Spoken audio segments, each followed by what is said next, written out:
Alhamdulillah, hari ini bikin mie celor ya. Nah, ini kuahnya kita taburi dengan bawang goreng. Tuh, kuahnya kental sekali ya. Ada irisan daun kucai. Rasanya lemak nian. Nih, mie celor ini ya salah satu varian makanan khas Palembang. Nah, ini mie kuningnya ya. Mie-nya besar-besar seperti ini ya. Tuh.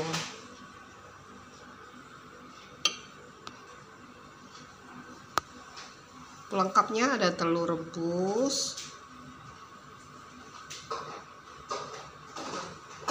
ada toge, dan sambal cabai rawit. Alhamdulillah.